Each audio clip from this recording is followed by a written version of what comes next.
Thank you very much, Corey, for inviting me to speak today. So we've heard about EGFR, we've heard about ALK, we've heard about ROS1. I have the privilege of talking about everyone else.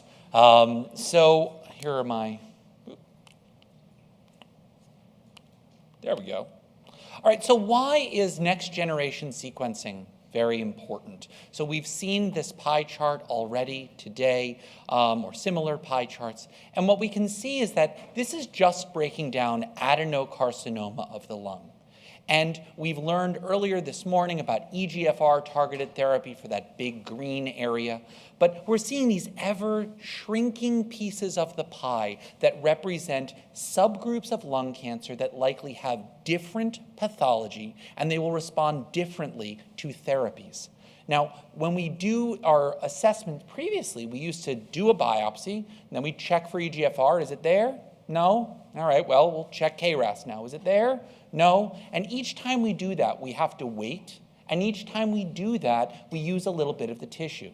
So using next generation sequencing, we can identify hundreds, sometimes thousands of genes and mutations at the same time. We get a lot of information to the point that actually bioinformatics becomes more of the problem than enough tissue for many of our patients.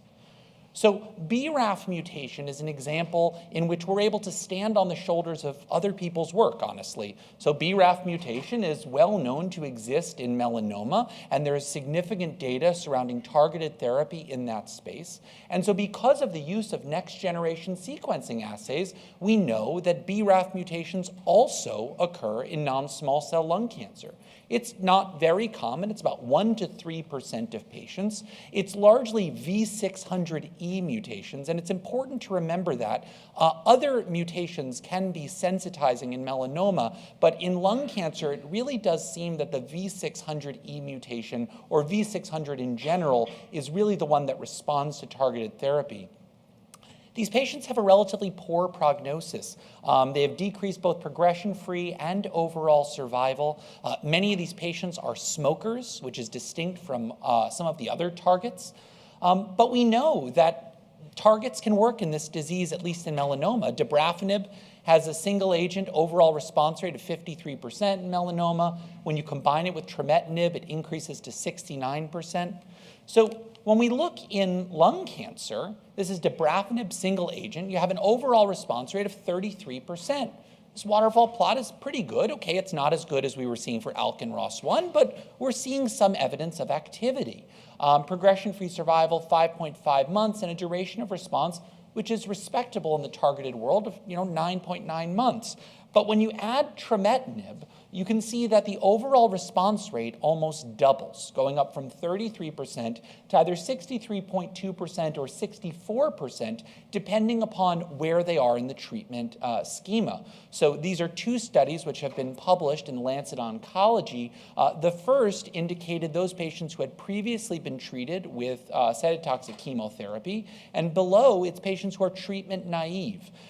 When we do add the trametinib, it does increase the adverse events. You can see that the rate of grade 3 to 4 adverse events is 49 to 64% in these studies, but we do that in exchange for a marked increase in the response rate.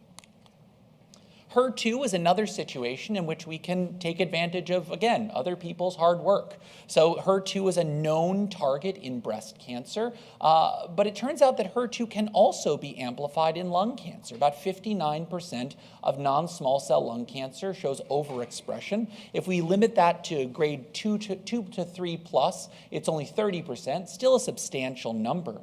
But HER2 is difficult, because HER2 can also have mutations in lung cancer, which tend to happen in exon 20, mostly never smokers, but they do have worse survival than other targeted therapies. So when we're talking about HER2, it's important to think, well, what do you mean by HER2? Is it HER2 amplified? Is it HER2 mutated? Now, these are likely different populations. But we have a lot of drugs from breast cancer, which we can try in this space. So the first one that I'm aware of that was tried was trastuzumab. So this was a study randomizing cisplatin gemcitabine with or without trastuzumab. And you can see from these survival curves that that did not work. So using targeted therapies for a target, you can see they don't always work, But there are some recent studies looking at adotrastuzumab emtansine, which are quite interesting. So this was from a study that was presented initially at ASCO, then at World Lung, looking at those patients who had HER2 mutation, giving them adotrastuzumab emtansine, which is an antibody drug conjugate, and they were able to show an overall response rate of 44% in this patient population. That's much better than we were seeing before with the addition of trastuzumab not making any benefit at all. You can see, however, that amongst those patients who are mutated, not all of them are also amplified. This represents a distinct patient population. That study also had a section looking at HER2 amplification, but also at ASCO this past year, Dr. Stinchcomb presented a study specifically looking at HER2 amplified patients. And what they were able to show was that in the study by Dr. Stinchcomb, it was a response rate of 20%. The study by Dr. Lee at Memorial, it was an overall response rate of 50% with an admittedly small sample size there. However, the thing which I'd call attention to is if you look in the blue table down there, what you'll see is that many of the patients who responded, who were HER2 amplified, were also HER2 mutant.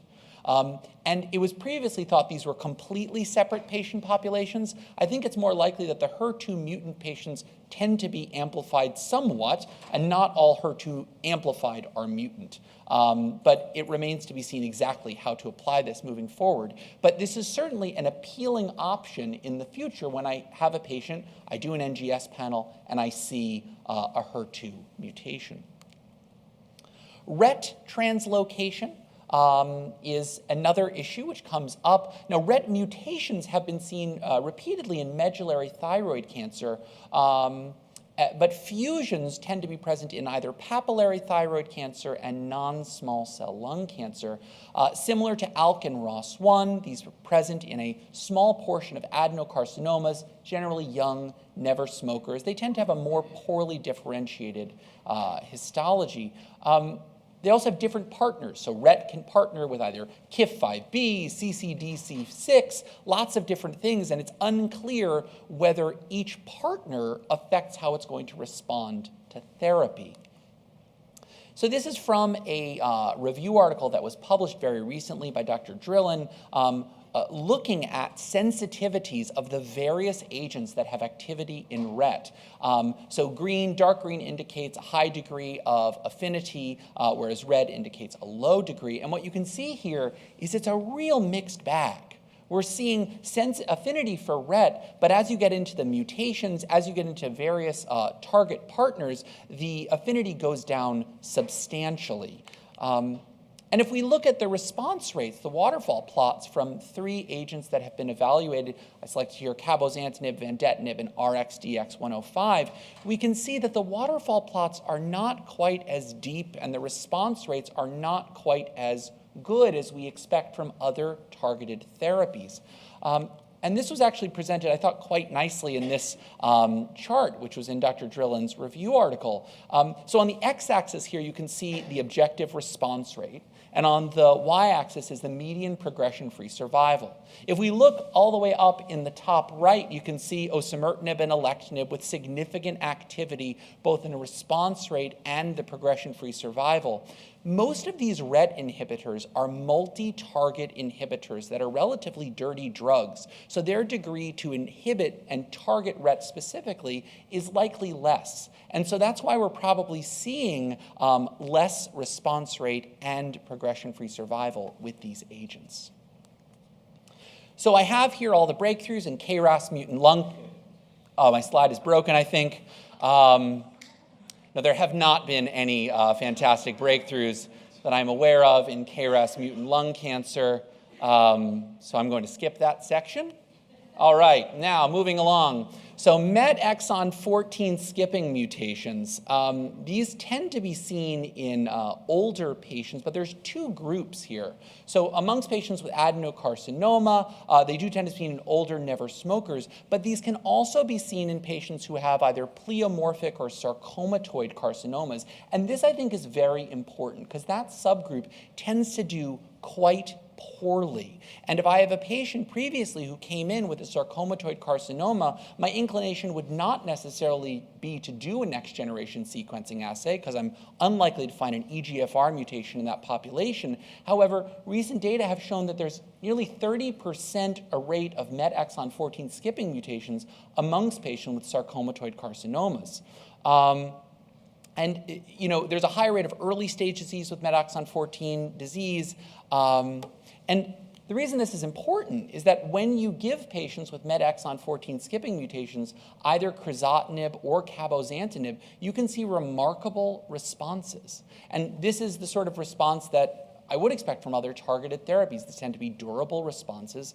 We don't yet have very many trials evaluating this. This is mostly in case series. But this is certainly something that I am looking for in my patients. So NTRK fusions are one of the newer elements on the scene. Now this is a bit more complicated. These are rare in lung cancer, but they're seen across a wide variety of tumors. The tumors that are most associated with it, at least in adults, are a type of salivary cancer called MASC, as well as secretory breast cancer. These two cancers have significant homology, but they can also be seen in lung cancer.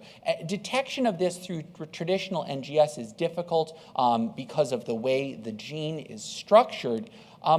But it's important that we know about this. At ASCO this past year, Dr. Hyman presented data on larotrectinib, and this showed an overall response rate of 76% among patients with NTRK fusions, complete responses in 12% of these patients, and a median duration of response not yet reached. Now, what's interesting here, remember we were talking about the differential activity of BRAF targeting in melanoma versus lung cancer, or the differential activity of HER2 targeting in breast cancer versus lung cancer. Here, the activity was seen regardless of the tumor type.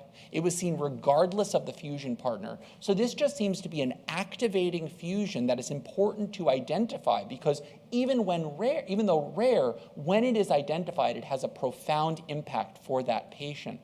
Entrectinib is another NTRK inhibitor which is being developed. This was from a phase 1 study that allowed ALK, ROS1, as well as NTRK aberrations. Now, it should be noted that for NTRK, they allowed mutations as well as translocations on the phase 1 study, but they found that the activity was limited to NTRK fusions. And so this waterfall plot is based on their quote-unquote phase 2 group. Similarly, they saw activity regardless of tumor type or fusion partner, and they did see significant CNS activity. One of the interesting things about NTRK is that at the same time that larotrectinib is being developed, the same company is developing a drug already for the resistance mutation, which is known for NTRK fusions. So that will be interesting to follow moving forward. So the next steps, new targets are constantly emerging. Next generation sequencing panels are getting larger, and we are identifying more and more patients with molecularly targetable genetic aberrations.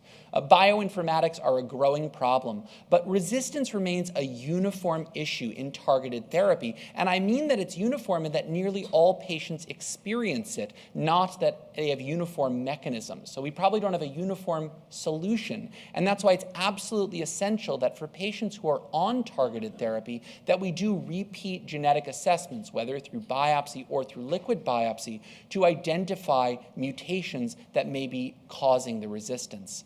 The next question also is how to combine these targeted therapies with other treatments. We know that immunotherapy tends not to be terribly active in patients with molecularly targetable genetic aberrations, at least preliminarily, but we should try to identify if there is a way to give immunotherapy to these patients. We know from some emerging data in EGFR that combination with chemotherapy doesn't seem to be a great target, but also it's unclear if that's the best approach. If we can get targeted therapies and identify new pills based upon the resistance mutations, that provides a great quality of life for many of our patients. So with that, I'll thank you very much.